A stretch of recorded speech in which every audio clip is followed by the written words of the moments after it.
Start presents Bihar की बात को पावर्ड बाय सेंसोडाइन एंड विमल। बोलो जुबां केसरी।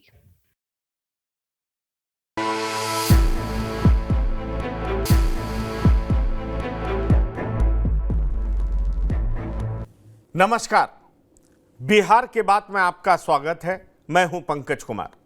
इस खास पेशकश में हम चर्चा करने जा रहे हैं कि कई उन सीटों पर जहां आप कह सकते हैं कि कद्दावर महिलाएं चुनाव लड़ रही हैं, उन सीटों का हाल क्या है, उसके बारे में हम विस्तार पूर्वक चर्चा करेंगे।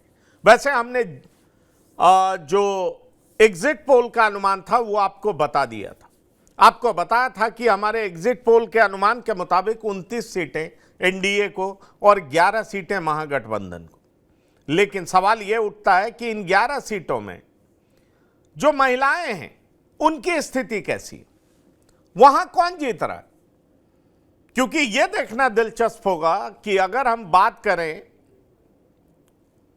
सिवान से हिना साहब की, अगर हम बात करें छपरा से रोहिणी आचार्य की, बात करें पाटलिपुत्रा से मीसा भारती की, क्योंकि पाटलिपुत्रा में चुनाव के दिन ही शाम को गोली भी चली थी और रामकृपाल यादव जो कि मीसा भारती के प्रतिद्वंदी थे, उन्होंने आरजेडी पर सीधा सीधा आरोप मढ़ दिया कि आरजेडी के द्वारा उनके ऊपर गोलियां चलाई गई। अगर हम बात करें समस्तीपुर से शांभवी चौधरी की जो कि महज 25 साल की है, और हम बात करें मुंगेर से अनीता देवी की जो कि बाहुबली अशोक महतो की पत्नी, सुप्रीम कोर्ट पहुंची थी, चुनाव निरस्त करने की मांग करने गई थी, लेकिन सुप्रीम कोर्ट ने करारी झटका दिया। तो इन तमाम सीटों पर इन महिलाओं की क्या स्थिति है, ये जीत रही हैं, इनका पलड़ा भारी है या यहां पर इन्हें करारी शिकस्त का भी सामना करना पड़ सकता है। इन तमाम सीटों के बारे में हम गहराई से विश्लेषण करेंगे, क्योंकि एग्जिट पोल के आंकड़े सामने हैं। कल परिणाम सामने आ जाएगा, कल पुख्ता रूप से मुहर लग जाएगा कि कौन जीता कौन हारा। लेकिन आज हम आपको बताने जा रहे हैं कि जो जोरदार महिलाएं जबरदस्त तरीके से अपनी अपनी सीटों पर अपने प्रतिद्वंदी पुरुषों को जोरदार टक्कर दे रही हैं, उनकी स्थिति उनके सीटों पर कैसी है, उसके बारे में हम चर्चा करने जा रहे हैं। क्योंकि हमारे साथ जुड़ने जा रहे हैं कुछ मेहमान, जिनसे मैं आपका परिचय करा दूं। हमारे साथ जुड़ चुके हैं डॉक्टर संजय, आपका बहुत बहुत स्वागत है।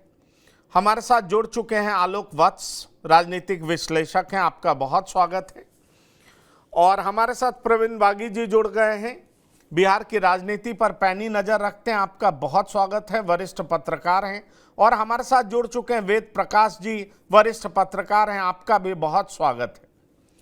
प्रवीण बागी जी, मैं आपके पास सीधा आना चाहता हूं और मैं बात शुरू करना चाहूंगा सिवान से, क्योंकि सिवान की politics rest of the Bihar से बिल्कुल अलग दिखाई पड़ी।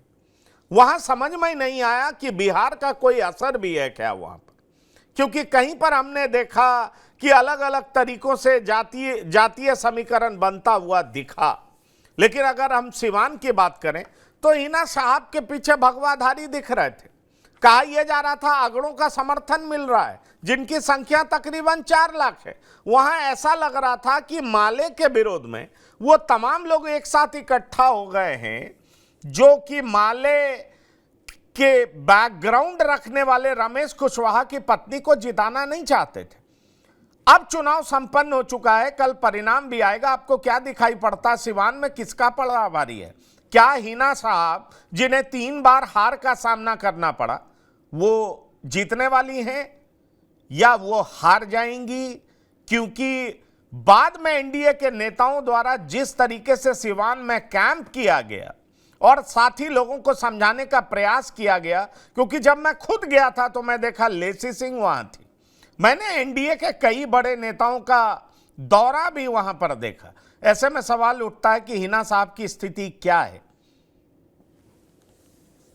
आपने देखिए बिल्कुल ठीक कहा कि हिना साहब की स्थिति वहां बहुत मजबूत इस बार थी, और इसकी वजह ये थी कि उन्होंने भगवा अवतार धारण कर लिया था। इसके पहले उनके पति जब वहां से सांसद हुआ करते थे और शहाबुद्दीन, और उनका चुनाव प्रचार जब चलता था तो किसी को ये इजाजत नहीं होती थी कि वो अपने घरों पर अपनी पार्टी का झंडा लगा ले। पार्टी का दफ्तर खोलने के लिए कोई घर देने को तैयार नहीं होता था। ये आतंक और खौफ उनका था। वहां कार्यकर्ता प्रचार के लिए घरों से निकलते नहीं थे। बड़े नेता आते थे तो उनकी सभा करनी मुश्किल हो जाती थी सिवान में। वो मंजर भी सिवान में देखा है एक समय में। मगर इस बार माहौल बिल्कुल अलग था और शहाबुद्दीन की पत्नी खुद मैदान में थी। उसके पहले भी वो राजद के टिकट से खड़ी हुई थी 2 बार और हार चुकी थी। इस बार उन्होंने निर्दलीय चुनाव लड़ने का फैसला किया और वो बिल्कुल एक नए रूप में वहां दिखी। जो उनका नामांकन जुलूस निकला था तो उसमें सबसे पहले घर पर उनके एक हाथी बुलाया गया था। उस हाथी की उन्होंने गणेश मान करके उसकी पूजा अर्चना की। फिर वहां से भगवा शॉल ओढ़े हुए और उनके जुलूस में जितने लोग थे सब भगवाधारी थे। सबने भगवा दुपट्टा ओढ़ रखा था और वो जुलूस फिर आया और नामांकन उनका हुआ इस तरह से। तो उनके आगे धर्म और जाति की सारे दीवारें टूटती दिखी इस बार चुनाव में। और यहाँ तक कि भाजपा, जदयू, राजद सबके कैडर उनके साथ लगे हुए थे। दूसरी पार्टियों के लिए बड़ी मुश्किल थी कि कैसे अपने कार्यकर्ताओं को रोकें और समझाएं। तो उसकी वजह ये थी, हिना साहब देखिए शहाबुद्दीन का भी जो उदय हुआ और इतनी ताकत उनकी बड़ी सिवान में, उसके पीछे वजह थी माले का जो वहां दायरा बढ़ता जा रहा था और उनका जो जमीन हड़पो आंदोलन चल रहा था। जो किसान थे, बड़े काश्तकार थे, उनकी जमीनों पर वो झंडा गाड़ देते थे और उसको गरीबों में बांट देते थे। इससे किसान बहुत आतंकित थे और खौफजदा भी थे। उनको एक ऐसा संरक्षक चाहिए था जो माले के आतंक से उनको बचा सके। तो वो शहाबुद्दीन के रूप में उनको सामने दिखा और वो शहाबुद्दीन के पीछे लामबंद हो गई तमाम किसान जातियां सीवान की। और इस प्रकार शहाबुद्दीन का कद बढ़ता गया, वो ताकतवर होते गए। इस बार भी वही हुआ। जो माले के उम्मीदवार थे, एक समय में माले से वो विधायक भी थे, रमेश कुशवाहा, और उन पर कई केसेज अभी भी चल रहे हैं। माले के जब वो कैडर हुआ करते थे तब हत्या, अपहरण वगैरह वगैरह के केसेज, तो उसमें अभी भी उलझे हुए। तो उनकी पत्नी को इस बार राजद ने, जदयू ने टिकट दिया। नहीं, बिल्कुल। आप प्रवीण जी जो कह रहे हैं, एक्चुअली मैं हिना साहब से मिला भी, मैंने उनका इंटरव्यू भी किया था और मैं विजुअल में भी दिखा रहा हूं। एक बड़ा इंटरेस्टिंग विजुअल दिखाई पड़ता और मैंने जमीन पर देखा भी। उनके इर्द गिर्द जितने भगवाधारी दिख रहे थे, डॉक्टर संजय, मैंने उनसे पूछ भी लिया था कि अरे आपका भगवाकरण तो नहीं हो गया? तो उनका कहना था कि अरे मेरे साथ सब तरह के रंग हैं, आप मुझे ये मत कहिए भगवाधारी नहीं। लेकिन उन्होंने मना भी नहीं किया, इनकार भी नहीं किया। हमने उनसे पूछा क्या आपने आरजेडी से टिकट नहीं लिया या आरजेडी ने आपको टिकट नहीं दिया? तो उनका कहना था कि पुरानी बातों को छोड़ दीजिए, आगे बढ़ते हैं। टिकट देना नहीं देना, टिकट मैंने खुद तय किया है कि मैं कैसे चुनाव लड़ूंगी। मैं सिवान की बेटी हूं। मेरे साहब ने अपने स्वर्गीय पति को याद करते हुए कि जो विकास की लकीरें खींची हैं उसको मुझे और चौड़ी करनी है, बड़ी करनी। सवाल यह उठता है कि वो निर्दलीय लड़ रही थी और उन्हें लग रहा था कि निर्दलीय लड़ने की वजह से उन्हें हर जाति तबके का समर्थन मिलेगा। क्या इस फैसले में वो कामयाब होती दिख रही हैं? डॉक्टर संजय, क्या कहना है आपका? नहीं, कामयाब होते हुए तो दिख रही हैं, क्योंकि नवरात्र में वो बच्चियों को खाना खिलाती हैं, वो गजराज की पूजा कर करके और नामांकन दाखिल करने जाती हैं। वो रंग के बारे में, भगवाकरण के बारे में पूछा जाता है तो वो कहती हैं कि सारे रंग हमारे हैं, हम हर रंग को पसंद करते हैं। तो स्वाभाविक है कि वो जो एक दीवार थी, बल्कि आरजेडी के बारे में भी उन्होंने कहा, कितनी सच्चाई है नहीं है वो तो वो बेहतर बता सकती हैं, कि आरजेडी ने मुझे टिकट का ऑफर किया था और यहाँ भी खबरें थी कि आपने इंतजार किया उनके हाँ का, लेकिन उन्होंने सीधे इनकार कर दिया कि आरजेडी से मैं चुनाव नहीं लड़ूंगा। और उन्होंने कहा, सार्वजनिक सभा में ही कहा था कि जब आरजेडी मेरा नहीं हुआ तो और किसका। तो एक शिकायत, एक पीड़ा झलक रही थी उनकी आवाज से। तो वो हर जगह जाती है, हर जगह मिलती है, और मिलने के बाद वो जो एक समीकरण था, शहाबुद्दीन जब पहली बार चुनाव जीते थे निर्दलीय, तो वो माले के अगेंस्ट में ही जो एक किसानों की जो लड़ाई। डॉक्टर संजय, आप बिल्कुल ठीक कह रहे हैं। हम लोग उनके पास्ट को लेकर के बात करेंगे, निश्चित तौर पर करेंगे। पर आप देखिए, हम विजुअल में भी दिखा रहे हैं, उनके बगल में साड़ी पहनी हुई महिला, बिंदी लगाई हुई महिला, उनके पीछे अगल बगल में कई सारे लोग भगवा अंगोछा लिए हुए, गमछा लिए हुए, वो खुद कभी काले ड्रेस में दिखती हैं, कभी अलग अलग ड्रेस में दिखती हैं। और देखिए जिस तरीके का चादर, ये देखिए माता के मंदिर में वो जो चादर होता है उसको ओढ़े हुए दिखाई पड़ रही। ये साफ इंडिकेट करता है कि सीवान में इस बार हिना साहब बिल्कुल अलग मैसेज देने का प्रयास कर रही थी। क्या आलोक वत्स जी आपको लगता है कि हिना साहब का ये प्रयास कामयाब होगा? क्योंकि महाराजगंज को देख लीजिए, वहां समीकरण कुछ और दिखाई पड़ रहा था, छपरा में समीकरण कुछ और दिखाई पड़ रहा था। लालू प्रसाद यादव महाराजगंज में एनडीए के वोटर में ही बिखराव कराना चाह रहे थे, इसलिए वहां पे कांग्रेस से भूमिहार प्रत्याशी उतार दिया और जनार्दन सिग्रीवाल बीजेपी से थे। छपरा में राजीव प्रताप रूडी बनाम रोहिणी आचार्य दिख रहा था। और जहां तक सिवान में, क्योंकि मैं इन तीनों लोकसभा क्षेत्र की बात इसलिए कर रहा हूं कि जब आप छपरा से सिवान के लिए चलेंगे तो पता चलेगा कि कभी बीच में महाराजगंज आ गया, कभी सिवान आ गया, फिर छपरा आ गया, फिर सिवान पहुंच गए। तो तीनों लोकसभा का एक दूसरे से ऐसा संबंध है, पर तीनों में समीकरण बिल्कुल उलट दिखाई पड़ रहा था।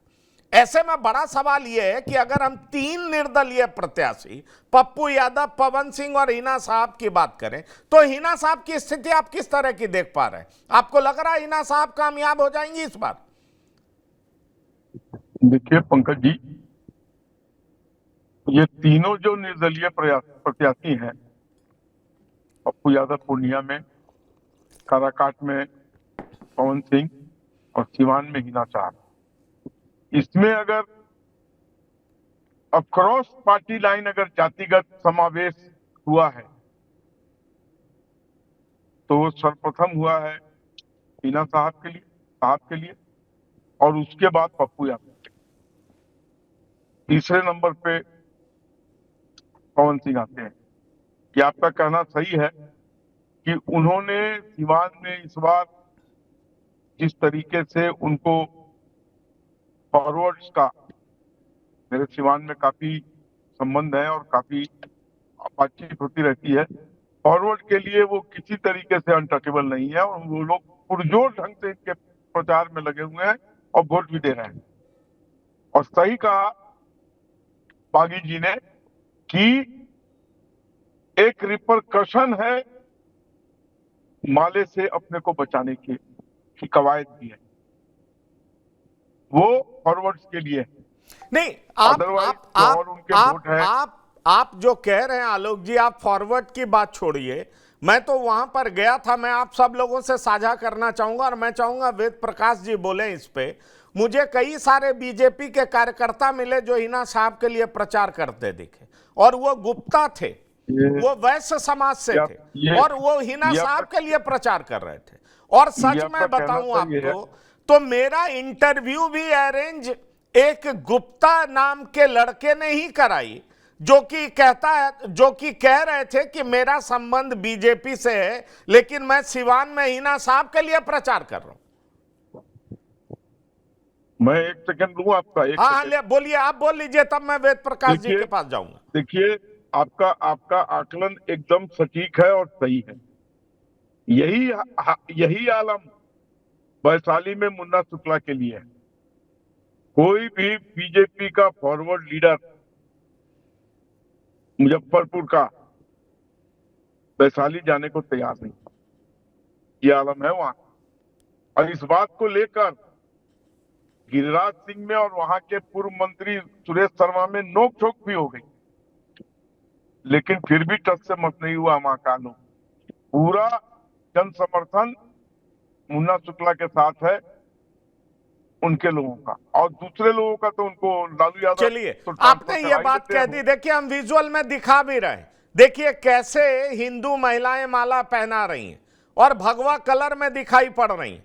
देखिए कैसे उनको तराजू पे तौला जा रहा है और वो साफ दिख रहा है कि ये सिर्फ भगवा दिख रहा है, सिर्फ भगवा दिख रहा है। वेद प्रकाश जी, क्या हिना साहब का भगवाकरण हो गया या ये चुनावी स्टंट है, या हिना वाकई जो कह रही हैं कि उनके लिए सब रंग एक समान है, यही उनकी संस्कृति का हिस्सा है? क्या आपको लगता है कि ऐसी स्ट्रैटेजी, खास तौर पर जहां 4 लाख सवर्ण हो और उसके बाद अन्य जातियां भी जो लैंड ऑनिंग कास्ट हो, जो माले का विरोध करती हो, उनका समर्थन हासिल करने के लिए इन्होंने ये रास्ता अपनाया और इसमें ये कामयाब होती दिख रही हैं? क्या कहना चाहेंगे आप?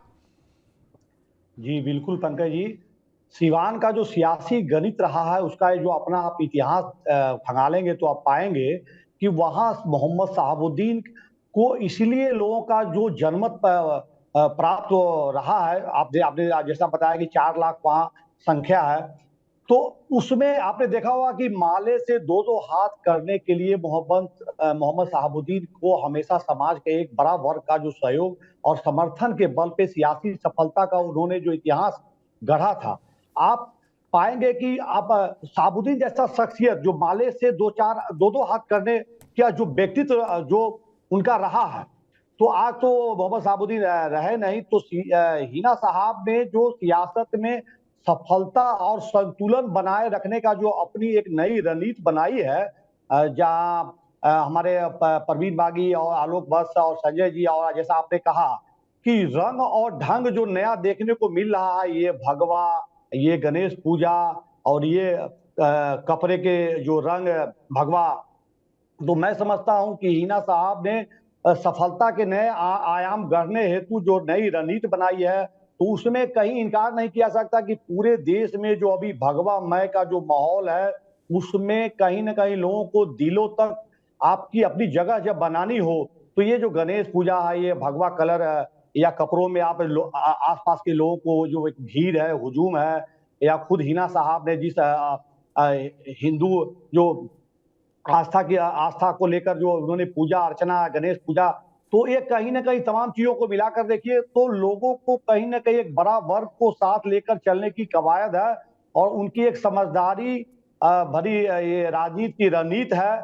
तो मैं समझता हूं कहीं ना कहीं आज सिवान में आप देखेंगे तो हिना साहब तो वर्तमान में उनका जो ये मुकाबला है, तो मैं समझता हूं कि इसमें वो हमको लगता है कि आरजेडी से जो उनकी एक अपनी तनातनी भरी संबंधों को लेकर आपने देखा होगा कि आरजेडी लास्ट तक उनका इंतजार किया, पर हिना साहब ने आरजेडी के पूर्व के व्यवहार को लेकर उनकी जो मन की जो व्यथा थी उसको लेकर उन्होंने आरजेडी का दामन थामने के बजाय निर्दलीय चुनाव में उतरना ज्यादा पसंद किया, और इस तरह की जो उनकी रणनीति है मैं समझता हूं। तो नहीं, आप जो कह रहे हैं इसका मतलब क्या इन्फेरेंस एक डॉक्टर संजय निकाला जाना चाहिए कि पूर्णिया और सिवान की बात करें तो ये जो माई समीकरण है आरजेडी का वो पूरे तरीके से फेल हो गया? अगर 2 लोकसभा जहां पर आरजेडी का माई समीकरण फेल हुआ है तो वो पूर्णिया है और दूसरा सिवान है, क्या मैं सही बोल रहा हूं? आप सहमत हैं मुझसे? नहीं, बिल्कुल सहमत है कि जातीय और धर्म की जो सीमाएं थी वो सिवान में टूट गई, और अगर सीमाएं टूटी हैं तो स्वाभाविक है कि माई समीकरण नहीं काम किया। पूर्णिया में भी अगर वो समीकरण जो था माई समीकरण, तेजस्वी को तो ये कहना पड़ा वहां पूर्णिया की सभा में कि ठीक है बीमा भारती को अगर आप नहीं चुनते हैं तो आप तय कर लीजिए, लेकिन पप्पू यादव के पक्ष में अगर मतदान होगा तो शायद ये भी उचित नहीं होगा। ये मन से कहने का मतलब है कि ये मानने के लिए लोग तैयार नहीं थे। तो अगर पूर्णिया में मान लीजिए कि यादव समाज और सिवान में मुस्लिम समाज ने अगर उस दीवार को तोड़ा जिसको ये मानते थे कि ये टेकन फॉर ग्रांटेड हमारे वोटर हैं, तो सिवान और पूर्णिया 2 जगह तो इनके समीकरण जो हैं वो धाराशाही दिख रहे हैं, और सिवान और पूर्णिया दोनों जगह निर्दलीय जो उम्मीदवार हैं जिन्होंने निर्दलीय उम्मीदवारी अपना दर्ज की, लेकिन समर्थन इनको सब जगह से मिला। पूर्णिया में पप्पू यादव को मिला और सिवान में हिना साहब को भी मिला, और हिना साहब के तो रंग आपने देखा ही कि कैसे आमने सामने, ठीक है रमेश कुशवाहा की पत्नी है विजय लक्ष्मी कुशवाहा जाति से आती हैं, जिस पर भी महागठबंधन ने दांव लगाया कि माई अब माइक बन गया, लेकिन विजय लक्ष्मी कुशवाहा जहां उतनी मुखर नहीं थी, बतौर कैंडिडेट होने के बाद भी बड़ा एक ये चला कि एमपी का फुल फॉर्म उनसे पूछा गया था तो शायद वो नहीं जवाब दे पाई थी। वहीं हिना साहब कही कि हमारे साहब ने तो इस सिवान को सींचा है, खड़ा किया है, मजबूत किया है। अगर हमें जिम्मेवारी मिलेगी, एक सवाल और उनसे पूछा गया, तो क्या मान लिया जाए कि आप एनडीए के तरफ जाएंगी अगर परिणाम आपके हिस्से में आएगा? नहीं, मैंने भी पूछा था डॉक्टर संजय, तो सिवान जिधर जाएगा उधर हम जाएंगे। तो सोचिए कि कितना वो बिल्कुल कैलकुलेटेड जवाब दे रही हैं।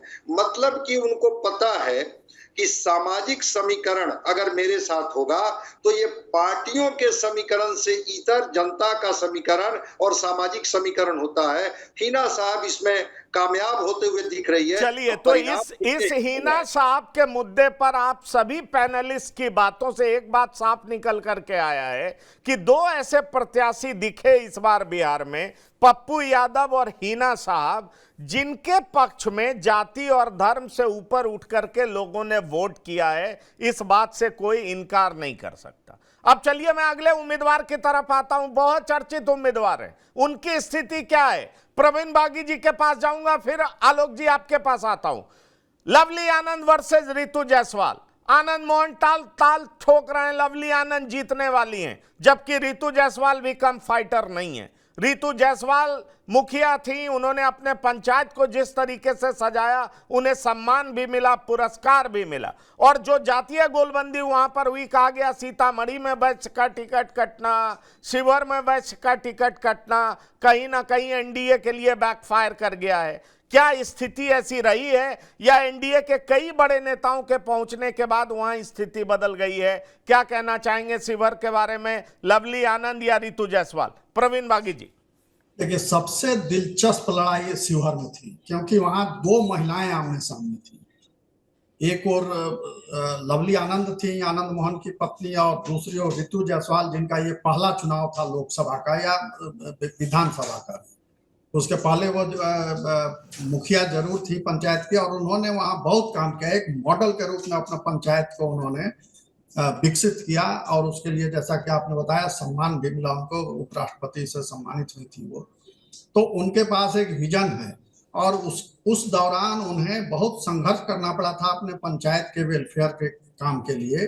और ये भी सही है कि वहां से रमा देवी का टिकट कटना, फिर बगल के सीतामढ़ी से सुनील पिंटू का टिकट कटना, ये वैश्य समाज के लिए बड़ा मतलब दुखद था। और वो आमतौर पर भाजपा का समर्थक माना जाता है वो समाज, और भाजपा को वोट, उनका 100% वोट भाजपा को जाता है। तो इस बार वो बेरुखी दिखी वहां, और वो बेरुखी फायदा पहुंचा रही थी रितु जायसवाल को शिवहर में। मगर ये पहला उनका चुनाव था, इसलिए बहुत ज्यादा अनुभव नहीं था उनको कैसे चुनाव लड़ा जाता है लोकसभा का। और राजद की ओर से जितना सपोर्ट मिलना चाहिए, सांगठनिक समर्थन, उसमें कुछ कमी रह गई, तो वो समेट नहीं पाई। समर्थन तो उनके पास बहुत था, मगर उसको व्यवस्थित वो नहीं कर पाई, इसलिए अंत में उनका पूरा अभियान एक तरह से बिखर गया। तो इसका लाभ कहीं ना कहीं आनंद मोहन को या उनकी पत्नी को मिला, लवली आनंद को। मगर अभी भी ये कहना मुश्किल है कि दोनों में जीत किसकी होगी, क्योंकि रितु जायसवाल को भी समर्थन बहुत मिला। आनंद मोहन के लिए तो पुराना क्षेत्र था वो, लवली आनंद के लिए भी जाने पहचाने लोग थे वहां के। तो दोनों में बहुत कांटे की टक्कर है, ये कहना मुश्किल है कि जीत किसकी होगी। ठीक है, तो आप ये बात कह रहे हैं। आप बताइए आलोक बख्शी, क्या दिखाई पड़ रहा आपको? आपको लग रहा है सीतामढ़ी और शिवहर एनडीए के लिए मुश्किल सीटें हैं? आनंद मोहन तो ताल ठोक रहे हैं कि हम जीत रहे हैं। क्या लवली आनंद दूसरी बार एमपी बनने में कामयाब होंगी, या शिवहर सालों बाद एनडीए के हाथ से निकल जाएगा? क्या स्थिति देख पा रहे हैं आप वहां? देखिए, अभी जो प्रवीण जी ने कहा, रितु जायसवाल एमएलए का भी चुनाव पिछली बार लड़ी, राजद के टिकट से, सुरसन से, कुछ वोटों से हार गई थी। लेकिन एज ए कैंडिडेट अगर आप पूछते हैं मुझसे, तो she is one of the best candidate in whole of Bihar.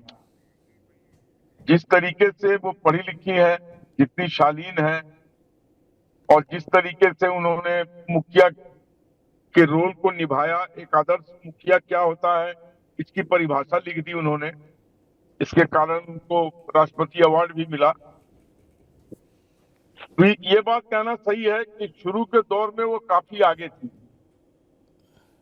लेकिन नजदीक चुनाव के आते आते वो उस ढंग से उस चीज को संभाल नहीं पाई।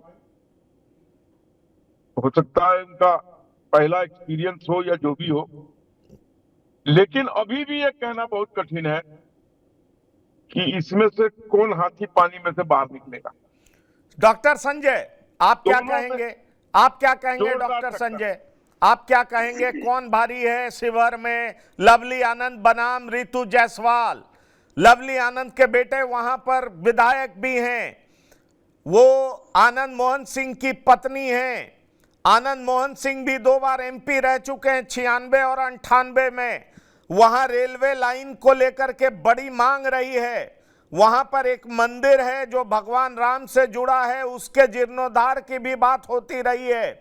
तमाम तरह की बातें, और आनंद मोहन ये कहते सुने गए कि एनडीए की सरकार बनेगी और इस बार हम ये सारा काम करवाएंगे। पहले भी हमने रेलवे लाइन का प्रयास किया था और रामविलास पासवान से कुछ पैसे भी दिलवाए थे, लेकिन ऐसा हो नहीं सका, पर हम इस बार कर लेंगे। आपको क्या दिखाई पड़ रहा है? चेतन आनंद के विधायक होने की वजह से लवली आनंद को फायदा मिलेगा या वैश्य का टिकट कटने का खामियाजा एनडीए को भुगतना पड़ेगा?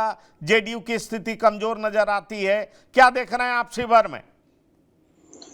देखिए, शिवहर जो लोकसभा है उसमें शिवहर एक विधानसभा है, बाकी 2 सीतामढ़ी का विधानसभा है, 3 मोतिहारी का विधानसभा है, और ये तीनों को मिला करके एक लोकसभा शिवहर बनाया गया। शुरू में बिल्कुल रितु जायसवाल आगे चल रही थी और कुल और फुल की लड़ाई वहां थी। 20% वैश्य मतदाता हैं शिवहर लोकसभा। आलोक वत्स जी तो सीतामढ़ी के रहने वाले हैं, इनको जमीनी समझ ज्यादा होगी बेहतर। तो शुरू में जो वैश्य समाज थे वो उनकी नाराजगी थी, लेकिन जब अमित शाह सीतामढ़ी की सभा में जाते हैं और कहते हैं कि मैं तो बनिया का बेटा हूं, अगर हमसे कुछ चीजें छूट गई है तो हम उसको मेकअप कर देंगे, आप निराश मत होइए, ये जिम्मेवारी मेरी है। और आपको याद होगा कि सुशील मोदी जी का निधन हुआ था, वाराणसी में प्रधानमंत्री जी का नामांकन था और नीतीश कुमार 2 दिन के बीमारी के बाद उठते हैं और सीधे शिवहर में वो मंच पर पहुंच जाते हैं और जनता से कहते हैं कि क्या लवली आनंद जी को मैं जीत का माला पहना दूं? अगर आप हाँ कहेंगे तो मैं पहना दूं। याद है ना मैंने आपके लिए क्या क्या किया है, और आगे भी हम शिवहर को बेहतर करके दिखाएंगे। तो नरेंद्र मोदी की ताकत, अमित शाह की ताकत, नीतीश कुमार की ताकत और मैनेजमेंट, वो चेतन आनंद का मैनेजमेंट कहिए या आनंद मोहन जी का मैनेजमेंट कहिए या लवली आनंद जी का अनुभव कहिए, वो कहीं ना कहीं से रितु जायसवाल पर भारी दिखा। वैश्य भी टूटे, और मैंने तो कई जगह एग्जाम्पल दिया कि घोड़ा साहन से गुजर रहे थे एक आदमी जो चुनाव को कवर करने गए थे, सड़कें टूटी हुई थी, 10 बुजुर्ग बैठे हुए थे, उन्होंने कहा कि ये टूटी हुई सड़कों को देख करके लगता नहीं है कि ये एनडीए की सरकार ने कोई काम नहीं किया है। तो उन्होंने कहा कि अगली बार जब मोदी जी आएंगे तो निश्चित रूप से ये सड़कें अच्छी बन जाएगी। ये भरोसा, ये मैजिक से लगता है या ये प्रभाव से लगता है कि कहीं ना कहीं से लवली आनंद को एज मिलते हुए शिवहर में दिख रहा है। लवली आनंद को एज मिलता हुआ शिवहर में दिख रहा है। अब वेद प्रकाश जी, बड़ा सवाल ये उठता है कि क्या लवली आनंद इस बार बाजी मार पाएंगी? एक बार एमपी बनी थी, जोरदार विरोध हुआ था, वैशाली से चुनी गई थी और उस समय कहा जा रहा था कि लालू यादव की प्रतिष्ठा दांव पर है, लेकिन लालू प्रसाद को चुनौती दे करके लवली वो चुनाव जीती थी, वैशाली का चुनाव। अब सवाल ये उठ रहा है कि क्या नीतीश कुमार के भारी समर्थन के बाद और वहां से वैश्य उम्मीदवार का टिकट कटने के बाद क्या लवली आनंद फिर से संसद पहुंच पाएंगी? इसको लेकर के जोरदार सवाल उठ रहा है। अब मैं आगे बढ़ना चाहूंगा क्योंकि लालू प्रसाद की 2 बेटियां भी खासे चर्चे में। अगर हम दोनों चुनावी क्षेत्र की बात करें तो दोनों इसलिए भी चर्चा में आया क्योंकि दोनों जगह गोलियां चली। रामकृपाल यादव पर गोलियां चली, रामकृपाल यादव ने सीधा आरोप लगाया, आरजेडी के कार्यकर्ताओं ने उन पर गोलियां बरसाई। जहां तक सवाल है सारण का, वहां भी लड़ाई हुई और कहा यह गया, राजीव प्रताप रूडी के द्वारा कहा गया कि डिफेंस में ऐसा हुआ क्योंकि मोहन सिंह को पीटा गया। पर यह अफसोसनाक है, किसी की भी हत्या होती है, बिहार में वो दौर चला गया था, लेकिन इस बार सारण में एक की हत्या भी हुई और 2 गंभीर रूप से घायल हुए। मैं आपसे वेद प्रकाश जी पूछना चाहता हूं, पाटलिपुत्र और सारण की स्थिति आप किस तरह की देख रहे हैं? वहां आपको कौन भारी दिख रहा है, रोहिणी आचार्य बनाम राजीव प्रताप रूडी? रूडी क्या फिर से तीसरी बार वहां से लगातार जीतने में सफल होंगे, या इस बार रोहिणी आचार्य जिन्होंने अपना इमेज एक आदर्श बेटी के रूप में बनाई है, क्या वो रोहिणी राजीव प्रताप रूडी को पटक देंगी? जहां तक मीसा भारती का सवाल है कि अपने चाचा रामकृपाल यादव से 2 बार हारी हैं, राज्यसभा सांसद हैं, क्या इस बार वो पटक देंगी? ये 2 गंभीर सवाल हैं, क्योंकि इस बार लालू प्रसाद यादव अगर सिर्फ 2 सीट पर जाकर के चुनाव प्रचार में उतरे हैं, लगातार कैंप किए रहे हैं, तो वो सारण और पाटलिपुत्रा ही है। क्या कहना चाहेंगे वेद प्रकाश जी? जी बिल्कुल, आपने 2 सीटें जिनकी आपने चर्चा की, काफी रोचक और रोमांचक वहां की लड़ाई है। राजीव प्रताप रूडी एक मजे हुए और काफी वरिष्ठ और अनुभवी उनका लीडरशिप आपने देखा होगा, और रोहिणी आचार्य मैं समझता हूँ उनका ये पहला चुनाव है। तो वहां आपने देखा, आपने बिल्कुल सही कहा पंकज जी कि लालू यादव ने 2 सीटों पे जाके जो उनका खास उनकी 2 अपनी बेटियां वहां चुनाव लड़ रही है, तो मीसा भारती का भी राजनीतिक अनुभव रहा है।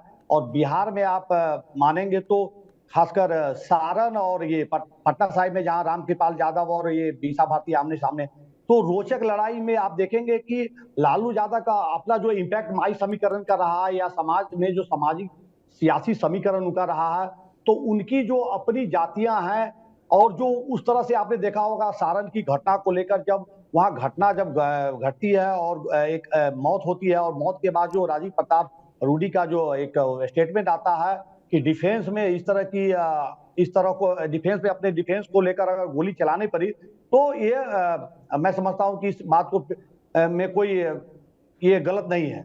मतलब उन्हें एक तरह से राजीव प्रताप रूडी ने अपने समर्थकों के उत्साहवर्धन में इस तरह का जो स्टेटमेंट दिया था, आपने सुना होगा, तो दोनों वर्ग जो है आमने सामने अपने अपने नेताओं को लेकर वहां काफी आपने देखा होगा कि तनावपूर्ण माहौल सारण में बन गया था। तो मैं समझता हूं कि अभी वहां रोहिणी आचार्य और राजीव प्रताप रूडी को लेकर ये कहना बहुत ही जल्दबाजी होगा कि अभी मैं कैसे बता दूं कि राजीव प्रताप रूडी या रोहिणी आचार्य में कौन एज ले रही हैं। तो मैं समझता हूँ जब रामकृपाल यादव की आपने जैसा वहां बात की, तो रामकृपाल यादव का भी एक अपना एक राजनीतिक लंबा अनुभव रहा है। तो पटना साहिब में मीसा भारती और रामकृपाल यादव, तो दोनों को लेकर आप वहां भी देखेंगे तो कमोबेश मैं समझता हूँ कि वहां भी अभी कहना बहुत जल्दबाजी होगी कि कौन वहां एज ले रहे हैं। नहीं, प्रवीण बागी जी एक बात बताइए, पाटलिपुत्रा में कहा जाता है कि सबसे ज्यादा मतदाता यादव हैं, उसके बाद भूमिहार हैं। भूमिहार मतदाता परंपरागत तौर पर एनडीए के वोटर माने जाते हैं, लेकिन इस बार लालू प्रसाद यादव ने पाटलिपुत्रा में भूमिहारों को अपनी ओर आकर्षित करने के लिए मुन्ना शुक्ला समेत लखीसराय के एमएलसी अजय सिंह और कई ऐसे नेताओं को उतार दिया जो कि भूमिहार वोटर्स को अपनी तरफ खींच सकते थे। क्या आपको लगता है कि ऐसा करके लालू प्रसाद यादव इस बार पाटलिपुत्रा में कामयाब हो सकते हैं? और जहां तक सारण का सवाल है, सारण में राजीव प्रताप रूडी के खिलाफ क्या इस तरह का एंटी इनकम्बेंसी था, या क्या बड़ी वजह थी? क्योंकि वहां भी कहा जा रहा है कि महाराजगंज में कांग्रेस से भूमिहार उम्मीदवार को उतार देने का पर्पस ही था कि जो सारण के भूमिहार वोटर्स हैं उनको अपनी तरफ खींच लो, मतलब एनडीए के वोटर्स में बिखराव कर दो और वो आरजेडी की जीत की गारंटी बनेगा। क्या इस पर्पस में लालू प्रसाद यादव सारण और पाटलिपुत्रा दोनों जगह कामयाब होते दिखाई पड़ रहे हैं? प्रवीण बागी जी, यह सवाल आपसे है। दोनों जगह में उनकी दोनों बेटियां संकट में हैं, और वो हार भी जाएं तो कोई आश्चर्य नहीं। और सच तो ये है कि ये चुनाव उनकी बेटियां नहीं लड़ रही थी, लालू प्रसाद लड़ रहे थे। 1 सप्ताह तक लालू प्रसाद छपरा में कैंप किए रहे, फिर उसके बाद दानापुर रोज आते जाते रहे, पूरे पाटलिपुत्र संसदीय क्षेत्र में वो भ्रमण करते रहे। सिर्फ इन्हीं 2 सीटों पर वो प्रचार में निकले थे। और पाटलिपुत्र की सीट जो है वो लालू प्रसाद के लिए अब एक हारा हुआ क्षेत्र बन गई है। वहां से लालू प्रसाद भी हार चुके हैं, मीसा भारती 2 बार हार चुकी हैं। तो अब इनके लिए वहां कुछ बचा नहीं है, सिर्फ एक जिद है कि यादव बहुल इलाका है तो इसलिए वो हमारा है। मगर वो जमाना अब गया। अब यादव में भी एक बड़ा तबका ऐसा है जो लालू यादव के खिलाफ मुखर है और बोलता है, और राम कृपाल यादव उसके प्रतिनिधित्व करते हैं। राम कृपाल यादव बिहार के उन गिने चुने सांसदों में हैं जो 24/7 जनता के कनेक्ट में रहते हैं और सबके लिए उपलब्ध रहते हैं। उनके पास किसी को पहुंचने में कोई दिक्कत नहीं होती है, किसी को पैरवी की जरूरत नहीं होती है उनके पास पहुंचने के लिए। जबकि दूसरी ओर जो मीसा भारती हैं, आपको याद दिला दूं कि पिछले चुनाव में जब वो हारी तो उस समय भी ये राज्यसभा की सांसद थी, और राज्यसभा सांसद की हैसियत से जो स्कीम उन्होंने वहां के लिए दी थी वो सारी स्कीम हारने के बाद रद्द करवा दी थी उन्होंने। तो ये उनका बदला लेने की भावना एक ये है। वो लोग भूले नहीं है वहां के। ठीक है, कुछ नौजवान, कुछ उनके स्वजातीय लोग उनके साथ हैं, मगर दूसरी ओर दानापुर के जो विधायक हैं राजद के, वो बेमन से थे चुनाव में। मनेर विधायक जो राजद के थे वो आधे अधूरे मन से लगे हुए थे चुनाव में, क्योंकि ये दोनों खुद वहां से लड़ना चाहते, और उन लोगों का यही कहना था कि 2 चुनाव जब हार चुकी हैं तो इस बार चेहरा बदला जाना चाहिए, मगर लालू यादव इसके लिए तैयार नहीं हुए। तो ये भीतरघात भी हुआ, और दूसरी ओर बाहर के लोगों ने भी ये देखा कि भाई बार बार ये आ रही हैं और उनसे मिलना मुश्किल है लोगों का। वो जब क्षेत्र के लोग जाते हैं तो वो पूरे दिन खड़ा रहते हैं, उनके लालू प्रसाद के आवास के बाहर भेंट नहीं होती है। तो ऐसे आदमी को के साथ बहुत कनेक्ट नहीं हो पाता है जनता का। हालांकि कई बार सेंटिमेंट कुछ अलग तरीके से काम कर जाता है और ऐसे लोग भी जीत जाते हैं, मगर लगता नहीं है कि इस बार चुनाव परिणाम इस बार भी उनके पक्ष में जाएगा। छपरा में तो निश्चित रूप से आगे हैं राजीव रूडी, तमाम नाराजगी है उनके साथ, उसके बावजूद भी वो आगे हैं, क्योंकि वहाँ लालू प्रसाद ने ऐसा कैंडिडेट दे दिया जो न उस क्षेत्र को जानता है, न वहाँ के लिए परिचित है, न लोग उससे वहाँ के परिचित हैं। तो एक अपरिचित अपनी पुत्री को वहाँ ले जाकर के खड़ा कर दिया, और लालू प्रसाद बहुत पहले वहां से अपना बोरिया बिस्तर समेट चुके हैं छपरा से। चलिए, तो ये पुराना कनेक्शन है, उसी आधार पर वो जाते हैं और कुछ करते हैं, मगर उम्मीद बहुत कम है। उम्मीद बहुत कम है। क्या आलोक बख्श जी, आप भी ये मानते हैं कि उम्मीद कम है? क्या आप मानते हैं राम कृपाल यादव इजिली एक्सेसिबल हैं इसलिए वो जीत जाएंगे? राजीव प्रताप रूडी का लंबा राजनीतिक अनुभव है इसलिए वो जीत जाएंगे? राजीव प्रताप रूडी राबड़ी देवी को भी हरा चुके हैं। ऐसे में बड़ा सवाल उठता है कि सारण में लंबे समय से राजनीति करने वाले राजीव प्रताप रूडी विजयी होंगे, क्या ये दिखाई पड़ता है? राम कृपाल यादव का इजिली एक्सेसिबल होना उनके लिए फेवरेबल है इसलिए वो जीत सकते हैं। क्योंकि मैं बताऊं, मैं भी गया था पाटलिपुत्र, मैं सारण गया था। सारण में तो मुझे कांटे की टक्कर दिखाई पड़ती है, क्योंकि रोहिणी आचार्य के बारे में यह भी मैसेज था कि वो एक आदर्श बेटी हैं। उन्होंने अपने पिता को किडनी दे करके, एक ऐसी बेटी जिसने पिता को अपना किडनी डोनेट किया, और आज लालू यादव उस वजह से मतलब ठीक ठाक है, स्वस्थ हैं। जहां तक सवाल है पाटलिपुत्रा का, पाटलिपुत्रा में मुझे कई समाज के लोग मिले, उन्होंने ये भी कहा राम कृपाल यादव ने कोई बहुत डेवलपमेंट का काम नहीं किया, ये कहा, एक्सेप्ट किया, लेकिन दूसरी तरफ कहा कि कम से कम कोई भी छोटा मोटा काम हो, फंक्शन हो, राम कृपाल यादव बड़ी आसानी से आ जाते हैं, उन तक पहुंचना मुश्किल नहीं होता है, उनसे मिलना मुश्किल नहीं होता, जबकि मीसा भारती से मिलना बहुत मुश्किल काम है, उन तक पहुंचना बहुत मुश्किल काम है। क्या आप मान रहे हैं कि इस बार जो बिहार की परिस्थिति है, जिसमें जातीय समीकरण भी बदलता हुआ दिखा है, सबसे बड़ा वोटर राजपूत, माफ करिएगा यादव, और उसके बाद भूमिहार, और भूमिहारों को अपनी तरफ खींचने के लिए मुन्ना शुक्ला और तमाम लोगों को कैसे लालू प्रसाद ने टिकट दिया? क्या लालू प्रसाद का ये दाव पाटलिपुत्रा और सारण में कामयाब होता दिख रहा है? क्या कहना चाहेंगे आप? पंकज जी, महाराजगंज में लालू का जो कांग्रेस के अखिलेश प्रसाद सिंह के बेटे को टिकट दिया है, उसने सारी समीकरण बदल दिया था।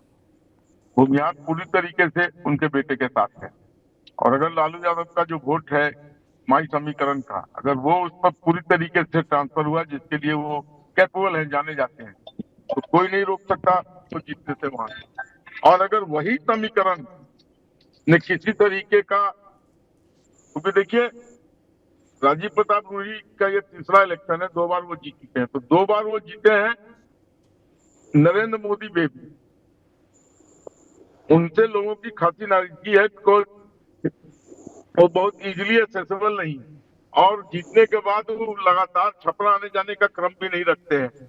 इसके विपरीत पाटलिपुत्रा से रामकृपाल यादव सही में इजीली अवेलेबल है, और जब भी मौका मिलता है दिल्ली से, तो शुक्रवार की रात को वो पटना साहिब पहुंच जाते हैं या पटना में आके रहते हैं। लेकिन हाँ, उन्होंने कोई बहुत बड़ा डेवलपमेंट का काम नहीं किया। वहां भी यही फैक्टर अगर काम कर गया, अगर फॉरवर्ड ने पलट दिया अपना रूप, तो ये दोनों ठीक है। डॉक्टर संजय कह रहे थे कि फंसा हुआ है, लेकिन मेरे समझ से फंसा हुआ नहीं है, दोनों सीट अनप्रेडिक्टेबली फंसा हुआ है कि अगर फॉरवर्ड ने साथ दे दिया राजद के कैंडिडेट का, तो परिणाम कुछ भी हो सकते हैं। अन्यथा जो वो कह रहे थे वो सही है कि राजीव प्रताप लीड में है, और यहाँ मुझे लगता है डॉक्टर संजय इस पर कमेंट करेंगे। डॉक्टर संजय, आप पाटलिपुत्रा और सारण के बारे में बताइए। वेद प्रकाश जी, आप हाथ उठा रहे हैं, मैं आ रहा हूं आपके पास। डॉक्टर संजय, आप कुछ कहना चाह रहे हैं? जी नहीं, पाटलिपुत्रा की जहां तक बात है, तो पिछली बार भी जो रामकृपाल जी जीते थे वो मात्र 24,000 वोटों से जीते, और जो विधानसभा क्षेत्र का वो मनेर, दानापुर, फुलवारी, मसौढ़ी, पालीगंज, विक्रम, जो इसके क्षेत्र हैं, अगर देखिएगा तो वहां पर अधिकांश जो एमएलए हैं वो महागठबंधन के हैं, और महागठबंधन की एक अपनी ताकत है, न केवल लालू प्रसाद बल्कि राबड़ी देवी, तेजस्वी प्रसाद यादव, तेज प्रताप यादव, इसको अपनी प्रतिष्ठा की सीट बना ली है, और एक तरह से कैंपेनिंग करने, ये विक्रम से कभी विधायक हुआ करते थे, पिछली बार हार गए हैं सिद्धार्थ से, वो अनिल शर्मा जो हैं वो लगे हुए थे आरजेडी के साथ, क्योंकि वो कांग्रेस में चले गए हैं। अजय सिंह को बुलाया गया था, मुन्ना शुक्ला को तो बजाते टास्क दिया गया था कि जरा आप देखिए ये जो विक्रम और पालीगंज विधानसभा क्षेत्र के जो भूमिहार बहुल क्षेत्र है, जरा इनको देखिए। तो वहां लड़ाई मुझे लग रही है कि पाटलिपुत्रा में लड़ाई है, और वो मसौढ़ी का इलाका जहां पर ये तनाव हुआ और रामकृपाल यादव के कार्यकर्ताओं पर गोलियां चलने की बात हुई, या जो भी दृश्य उत्पन्न हुआ, तो लड़ाई बिल्कुल टक्कर की लग रही है। अब रेखा पासवान वहां की मसौढ़ी की एमएलए हैं, अब वो राजद से जुड़ी हुई हैं, उनका एक अपना समीकरण है, तो देखना होगा कि हम लोग एक वोटरों पर बात नहीं कर रहे हैं, वो वोटर है ईबीसी वोटर, जो नीतीश कुमार के वोटर हैं, और महिला मतदाता। अब ये महिला मतदाता और ईबीसी वोटर ने किस पर मुहर लगाई, जीत और हार उसी से परिलक्षित होगा। जहां तक सारण की बात है, तो सारण में तो राबड़ी देवी चुनाव हारी हैं, चंद्रिका राय चुनाव हारे हैं, रोहिणी आचार्य गई थी, बिल्कुल सिंपैथी थी इनके प्रति एक भाव था, लेकिन बाद में जाकर के धीरे धीरे जब लड़ाई का समीकरण बनने लगा, उस स्थिति में महाराजगंज का इंपैक्ट आया, लेकिन उसके बाद भी जो मोदी मैजिक था और वेलफेयर स्कीम्स, वो कहीं ना कहीं से लोगों को टच कर रहा था। इसलिए सारण और पाटलिपुत्रा दोनों की लड़ाई के बारे में फिर मैं कहूंगा कि बहुत स्पष्ट नहीं लग रहा है। एक सैंपल साइज, चाहे जितना बड़ा भी सैंपल साइज सर्वे किया गया होगा, लेकिन वो चुप्पा मतदाता और महिला मतदाताओं का कोई सर्वे तो आया नहीं है, तो वहां नेक टू नेक फाइट हमें दिख रहा है दोनों जगह। चलिए, आप बड़ी बात, वेद प्रकाश जी आप कुछ कहना चाह रहे हैं? जी, मेरा ये कहना है कि जैसा मैं समझता हूं कि लालू यादव ने जो भूमिहार, खासकर मुन्ना शुक्ला जो वैशाली हॉट सीट बना हुआ है, उसको लेकर मेरा विश्लेषण ये है कि वैशाली की अंदरूनी बातें मैं आपको बता रहा हूं। यहाँ पर वैशाली में भी मुन्ना शुक्ला की जीत को लेकर संशय बनी हुई है। अंदर खाने की बात, वहां पैसे का बड़ा खेल हुआ है। जहां तक मैं सूत्रों से मुझे जानकारी है तो वहां वैशाली भी और खासकर भूमिहार जाति को वो जो एनडीए के प्रति उनकी जो भावना रही है, तो मैं समझता हूं कि मुन्ना शुक्ला जैसे लोगों के जाने से भी खुद मुन्ना शुक्ला के क्षेत्र में वैशाली में भूमिहार जीत और हार में निर्णायक भूमिका में होंगे। भूमिहार जिनको वोट देंगे वही जीतेगा, बैलेंसिंग वोट। मेरे कहने का तात्पर्य है कि वैशाली में आप देखेंगे कि भूमिहार ही बैलेंसिंग वोट होगा, जिसको भूमिहार देंगे वही जीतेगा। लेकिन मैं बता रहा हूं तो मुन्ना शुक्ला वहां सारण या कहीं लालू यादव ले जाकर उनको भूमिहार का वोट ट्रांसफर नहीं करा पाएंगे। ये चलिए, मैं आपको इसकी गारंटी दे सकता हूं। आपने बात कह दी अपनी। एक और उम्मीदवार रह गए हैं। मैं बड़ा जल्दी नहीं करता हूं। मैं इस जल्दी चाहूंगा, जवाब चाहूंगा। संभवी की स्थिति आप क्या देख पा रहे हैं प्रवीण बागी जी? एक लाइन में जवाब दीजिएगा। संभवी बनाम सनी हजारी, समस्तीपुर में कौन है भारी? संभवी भारी है। संभवी भारी है। आप क्या कहना चाहेंगे आलोक वत्स जी? देखिए, जो वेद प्रकाश जी कह रहे थे वैशाली के लिए, मैं इनके व्यूज से अग्री नहीं कर रहा हूं। वहां मुन्ना शुक्ला को जिस तरीके से हिना साहब को वहां पर दूसरे जातियों का समर्थन प्राप्त है, उसी तरीके से मुन्ना शुक्ला को अन्य जातियों का भी प्रचुर बहुमत साथ मिल रहा है। ये सही है। मेरा एक 20 करोड़ में तो टिकट भूमिहार खरीदा ही समाज को गया लेकर है। भूमिहार समाज एनडीए और वो 10-20 करोड़ खर्च भी कर रही है, लेकिन इस बार उनके पैसे से मामला नहीं सेट हो पाएगा। नहीं, संभवी के बारे में बताइए। संभवी के बारे में बताइए। संभवी लीड में है हजारी जी के मुकाबले, जैसा कि उन्होंने कहा है। मैं भी एग्री करता हूं, संभवी अभी लीड में चल रहे, लीड में थी। आलोक वत्स जी के बात से मैं भी एग्री करता हूं, संभवी लीड में है। आप क्या कहना चाहेंगे डॉक्टर संजय? संभवी 25 साल की लड़की, चुनावी मैदान में है, पति भूमिहार समाज से हैं, खुद अशोक चौधरी की बेटी है, सुरक्षित सीट है। लेकिन बड़ा चैलेंज यह है कि सनी हजारी का वो पुश्तैनी सीट कहा जाएगा। सनी हजारी का वो घर है। दादा भी एमएलए थे, पिता भी एमपी रहे हैं, एमएलए रहे हैं। ऐसे में सनी हजारी कमजोर उम्मीदवार नहीं है। सब समीकरण इस बार ध्वस्त हो रहा है। वो सब समीकरण इस बार ध्वस्त हो रहा है। लेकिन हाँ, वही मैं आपसे समझना चाह रहा हूं कि किस स्थिति में आप देख पा रहे हैं वहां? नहीं, संभवी चौधरी को एज मिलते हुए दिख रहा है, क्योंकि ठीक है दोनों मंत्री बिहार सरकार के ही हैं। एक की पुत्री लड़ रही हैं, एक के पुत्र लड़ रहे हैं। अंतर यही था कि महेश्वर हजारी शायद रात में प्रचार करते थे, अशोक चौधरी को ये छूट थी कि वो दिन और रात दोनों प्रचार करते थे, क्योंकि उन्हीं के गठबंधन की उम्मीदवार हैं उनकी पुत्री। तो कुणाल साहब की बेटी होने का, अशोक चौधरी की बेटी होने का लाभ तो मिला है संभवी चौधरी को। और जो वहां का जो सामाजिक समीकरण है, सोशल इक्वेशन, उस इक्वेशन में भी संभवी भारी पड़ रही है। लेकिन जो कुशवाहा समाज है समस्तीपुर में, एक बड़ी आबादी कुशवाहा समाज, कुशवाहा समाज के बारे में चीजें फिल्टर्ड होकर के नहीं आई है कि क्या जिस तरह से महागठबंधन के लिए वो हर जगह वोट करते रही है, कुशवाहा समाज के लोग करते रहे हैं, क्या समस्तीपुर में भी उन्होंने वोट किया है अपने महागठबंधन को या संभवी चौधरी के पक्ष में?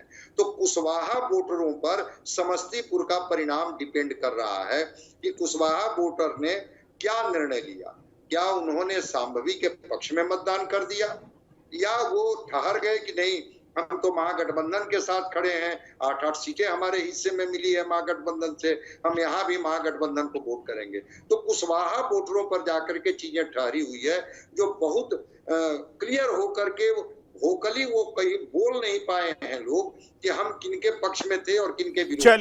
चलिए अब सवाल यही है कि ये तमाम महिलाएं जो कि बिहार लोकसभा चुनाव में चर्चा में रही हैं, वो जीत रही हैं या उन्हें हार का सामना करना पड़ेगा? खास तौर पर लवली आनंद, बाहुबली आनंद मोहन की पत्नी, हिना साहब, मोहम्मद शहाबुद्दीन की पत्नी। जहां तक सवाल है लालू प्रसाद की 2 बेटियां, मीसा भारती, रोहिणी आचार्य, संभवी चौधरी, अशोक चौधरी की पत्नी, किशोर कुणाल की बहू, क्या ये लोग जीत रहे हैं, हार रहे हैं? राजनीति किस ओर जाएगा? पलड़ा किसका भारी है? हर चीज पर हमने बारीक टिप्पणी की, बारीक विश्लेषण अपने पैनलिस्ट के द्वारा आपके सामने रखा। अब कल का इंतजार करिए, कल क्या होता है। हम हर चीज को बारीकी से आपके सामने रखेंगे, बताएंगे। आलोक जी, समय की सीमा समाप्त हो रही है, माफी चाहूंगा क्योंकि हम लोग, हाँ मैं एक ही चीज कह रहा हूं, आपने एक और महिला के बारे में चर्चा में शामिल नहीं किए, वो है महतो की बीवी। नहीं जो नहीं, वो मुंगेर से हाँ, चुनाव वो लड़ रही ठीक है, अनीता वो ठीक है, वो करेंगे, वो चर्चा हमने किया था अभी डॉक्टर संजय के साथ, एक और प्रोग्राम किया था। चलिए, तो बिहार की बात में आप सभी लोगों का, वेद प्रकाश जी, प्रवीण बागी जी, आलोक बस जी, डॉक्टर संजय कुमार, शिरकत करने के लिए बहुत बहुत धन्यवाद और शुक्रिया। तो बिहार की बात में इतना ही। ताजा तरीन खबरों के लिए आप देखते रहिए TV9। धन्यवाद, नमस्कार।